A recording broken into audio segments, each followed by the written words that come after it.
It was a 4 and a 5 for Shaheed. It took a 4 and a 6 for the Jaguars to get Jakobi Meyers from the Raiders. They had a chance to scout him up close and personal over the weekend. The Raiders just played the Jaguars, and Meyers has wanted out of Las Vegas for a long time. It came out before the season. He tried to get an extension. They said no. He wants to be traded. He said on October 20th or 21st, I still want to be traded.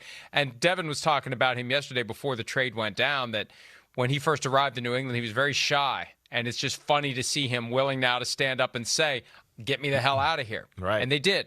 They did. And I just don't understand this one from Jacksonville's perspective. You look at their depth chart. Where does he fit? They act like the Travis Hunter injury isn't long-term. If it's long-term, it makes sense. But he's going to be back. They got Brian Thomas Jr. They got Parker Washington. They got Diami Brown. Like, it just seems like for a guy who's in the last year of his contract, and if nothing else, needs to generate catches and yards and touchdowns and attention, I don't know that he's going to get that in Jacksonville. No, I don't know either, but I think what they're telling you, at least here with this one, at least in my mind, one is they think they're a playoff team. They think he helps out, right? The money is a bargain. Everybody believes that. I mean, again, the Raiders, I have no problem sharing this. I mean, Josh McDaniel told me firsthand when he was the coach of the Raiders, like, they didn't look at Jakobi Meyers because they thought he was going to be too expensive. And they were like, what? We can get Jakobi Meyers for $11 million a year? Sold.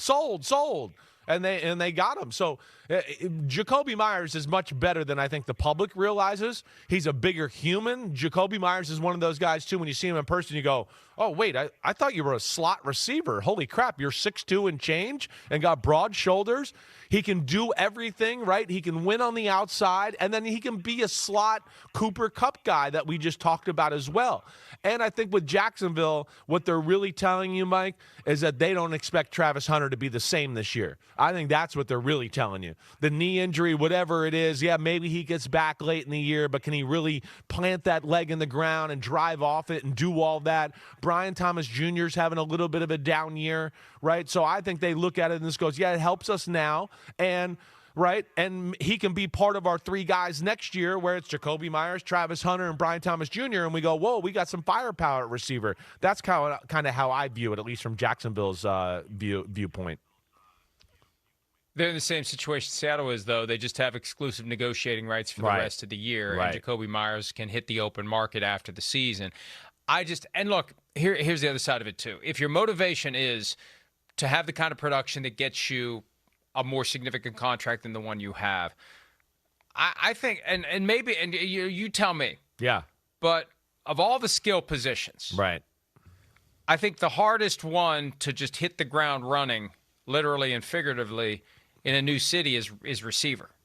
You're coming in cold. You don't know any of these guys. You don't know anything about the system. You don't know the quarterback. You don't know the other receivers. You're moving across the country. It's just a lot to do to try to then, boom, take advantage of your opportunities over the balance of the season, have the best possible year you can so you can go out and make the most possible money that you can in free agency. I just think it just adds a lot of pressure to the balance of the season. It's a lot. You're right. Jakobi Meyers.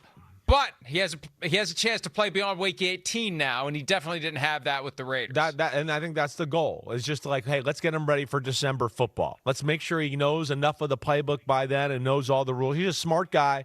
Coming from New England, they don't draft you at receiver unless you're smart. So he'll be able to handle that. But, yeah, there's going to be some gymnastics there, to your point. There's no doubt about that. But I think they're looking at it going, wait, we think we can be in the playoffs. We got that type of talent. Diami Brown's hurt. Tim Patrick's hurt. Brian Thomas Jr.'s hurt.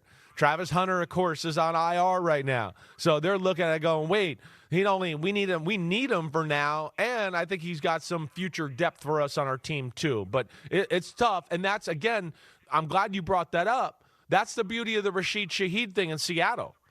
He was with Clint Kubiak last year in New Orleans. He's going to know that language, right? He's going to go in there and go, oh, yeah, I remember this from last year. No problem. Okay, yeah, put me in, coach. I got it. No problem. So that's the beauty of that one. But, yeah, with this move here, yeah, it's going to take a little bit for him to learn the rules of the Liam Cohen offense and figure all that out. Hi, it's Mike Florio. Thanks for watching PFT on YouTube. Hit subscribe for the latest news and analysis from Pro Football Talk.